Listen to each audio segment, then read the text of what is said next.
Sean in Oklahoma. And he wants to know, he wants to discuss shame in sex work. Awesome. What can we do for you, Sean? How's it going, y'all? Fabulous. Hello. Hey, so Chrissy, I appreciate y'all doing the what's HST episode. It was great. So I just had to say that. If you the HSP episode we did a couple weeks ago. Mm-hmm. Yeah, it was great. I appreciate that. This kind of ties back to that. And when I was younger, I just found out I'm autistic, right? So when I was younger, I was working normal jobs. I could barely do it. And then I started to get on Craigslist. I think at this time I know now that it was dangerous. But instead of doing a regular job, I decided to get into I think it's kind of like escorting. I had limits, no sex. I didn't do too much sexual things, but basically I get naked with older men, and I guess just to make money on the side, so I could work less of a normal job. Sure. Did you have a question for Amberly about some of those experiences? Well, any of y'all, if y'all could answer, I guess. What is my so basically, like, I guess it's kind of like a shame deal. Even now, not only if I go into a relationship, I feel like I have to tell someone, and I feel like there's a shame, kind of like a shame idea there, especially when you're doing it on Craigslist. It was considered pretty trashy. Yeah, so I'm sorry. What you're saying is that having had these experiences in the past, whenever you meet a new partner, or even sometimes perhaps when you're with yourself, that you're still kind of struggling with some of the guilt and the shame from those experiences. Is that how you're feeling right now? Yeah, absolutely. Yeah. Sure. Well, I'm going to actually open it up to both of y'all, since you have had a little bit more experience with these kinds of moments and this sort of social pressure. I've only been doing this for a month, and I haven't done any in-person sex work, and I've still faced this to some degree. I mean, not as much coming from myself, because I wouldn't have gotten into this profession if I wasn't sex positive to begin with, sex worker positive as well. But I remember I saw like a meme on a Star Wars shitposting Facebook group that was like, it was like the first panel was like my girl masturbating for her OnlyFans, and the second panel was like me filming her because she promised to buy me a new Star Wars Lego set. And I thought it was hilarious, and I commented like, "Ha, that's me and my fiance right there. That's hilarious." But nobody else thought that was funny. That was a real thing. Like, everybody else was like, "Oh, that's terrible. I'm so sorry for you. Why would you do that?" And it's like I hadn't felt ashamed of it until people started shaming me for it. And it very much just goes to show that it's kind of a societally imposed thing, not anything inherently bad about it. And if I'm being completely honest, I don't see those societal sort of pressures changing that dramatically anytime soon.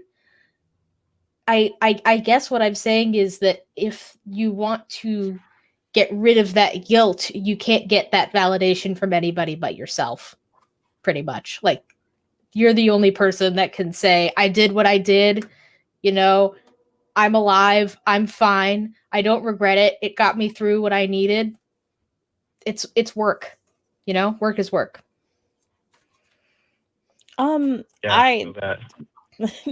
I would say I've never had much family, because just like we've been fractured since I was 9.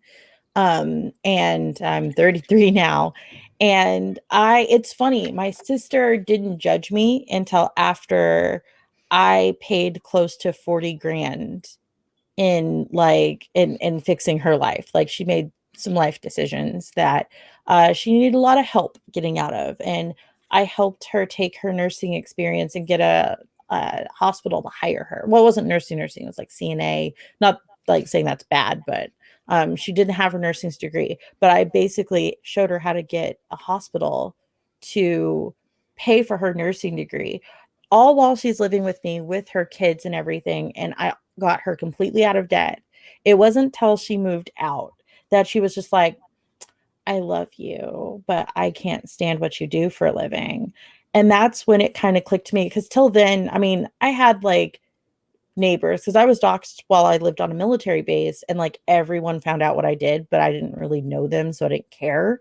I had the occasional neighbor say something shitty, but I was just like, hey, you don't even have a job. So um, there's like there's something that goes back to no one, like I've always been able to be independent and take care of myself. There was like some sort of like shield that comes from that when you're able to say I'm able to support myself and my family with my income. It wasn't until my sister did that I was like, wow, that's kind of shitty. But at the same time, like, and I felt shame for a minute, but then it took a good year to get over it. But really what got me through it was, again, exactly what Rudy said. It doesn't, like, I can't feel shame for having put food on my table. And again, like, would have been better that when I was 18 I didn't take the job, that I remained homeless, and God knows what happened to me. Is that somehow more admirable than like finding my own way? I don't think so. I will say stigma in the years I've been in has changed significantly. I think it also could be where you live. It is getting better. And I do think with OnlyFans becoming so ubiquitous, like one of my best friends from like the Bible Belt days, someone I never thought would do OnlyFans. I just introduced her on Twitter saying, everybody, this is my childhood friend from like when I was in middle school, and she actually saved my legit life. Please go follow her.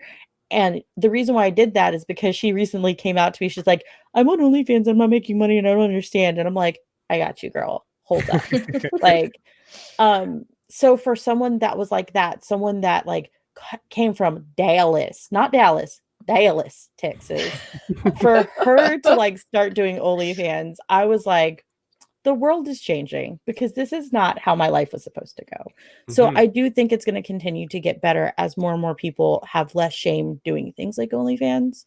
But you're forever going to find those pockets of people that don't like you, and you can't you can't let their judgment.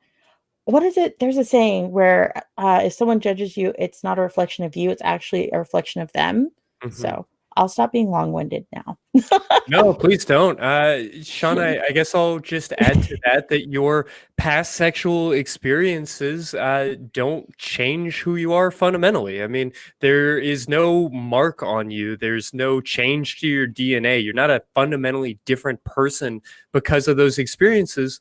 And I also want to make sure you know that you can choose to share your past, choose to share these pieces of yourself with a current or a new partner, but you're not obligated to. I mean, these parts of your past are yours, and you're allowed to keep them secret to whatever extent you want to. So that's a lot of moving pieces. I hope some of that resonates. Yeah. Yeah, it does. If you don't mind, one more question. Yeah, what's that? With y'all are on platforms like the two co-hosts, right? Platforms with content online, so you're doing it live and stuff. Is there a level of body shaming that y'all have noticed? I will say, at least for OnlyFans, I mean, you have to pay to subscribe. So if you paid to look at me naked and then made fun of the way that I look, that's kind of on you for having paid for it. In the first place, it's like, okay, I still have your money. So you win. I don't really. Okay. That's 100. Right. I legitimately, like, okay, I'm fat. Yeah, like it's not even a bad thing. Like, that's just a descriptor. I get comments all the time. I have jacked teeth. Ironically, I even get like models that are like, why would I consult with you when you can't even fix your teeth? cool. Like that's fine with you. That's fine with me. I've literally had paid because I have a subscription base for putting out information. It's $2 a month. I've had people subscribe just to say shitty things like that to me. Because on Twitter, I can't see your comment if you're not following me. I love Twitter. That's the best feature on Twitter. You have to follow me. You have to help my metrics for me to see your insult, which is also funny to me. So it just becomes a little bit of a thick skin. And also, again, like I believe, what is it? Charlemagne the God. I have so many quotes, useless quotes in my head. I guess they're useful to me, but Charlemagne the God said, if you don't heal what hurt you, you'll bleed on those who didn't cut you. So if someone is bleeding on me and saying something mean, that means there's something wrong with them. There's literally nothing wrong with me. There's no reason someone should come call me a whale unless they're hurting on the inside. And I refuse to perpetuate more hurt. So I'm not going to say something mean back to you. I'm going to curse at you from behind my phone. Oh yeah, I am definitely looking at that phone. People on Twitter, they're like, "You're so classy, so nice." I'm like, oh, if you saw what I typed and deleted, you would not say that. But I do believe in not perpetuating the hurt. I'm never going to say something mean back to you. And again, it's just a reflection of I see stuff that I find unsexy all the time. I don't have time to comment on it. So for this person to have time, they just want to hurt you. So yeah. Or pay money for the privilege. I mean, I guess that hurts like all the way to the bank. Right. Oh no, I had this one guy. He likes to call girls on Night Flirt. He gets off on you hanging up on him and blocking him. He'll just go make another account and call you again. I put him on mute so I can just go about my life, and I put him on speaker so I know when he hung up. And it is hysterical listening to him just scream obscenities at you. I'm washing. I was Swiffering my floor the other day. Now that the kids are home for Corona, I tend to like see because you can see who's calling you on Night Flirt. I will run outside. I will run outside and I will go get in my car. And I will just sit there and like do my taxes, or I'll just start writing a blog post while he's screaming, just losing his mind. Hey, But if he's paying for that the time. privilege, yeah. He's paying $3.99 a minute to yell at me. It's fine. So, That's Sean, I hope that fantastic. gives you somewhere to go. It definitely sounds like you're working through some pretty complicated feelings. And so, let me encourage you to get whatever type of support you need for that, whether it's reading a book or talking to a counselor or whatever else. I think that they have both given some great ways of framing these thoughts, but Can I just take interject? care of yourself. Yeah, please. So if you are a sex worker and you're in need of like counseling, I highly suggest Pineapple Support. They will hook you up with a sliding scale free to very low payment counselor. Also, APAG Union, APAG Union has a ton of resources. We hook people up. I work with APAG a lot. Reach out to me. Like, I'm not going to charge you to get you resources for counseling. I appreciate that. And we'll make sure to have all of these links and books in the show notes for the episode. All right, so, Sean, y'all. yeah, absolutely. Thanks so much for nice. giving us another call. You have a great night. Have a great night, Sean.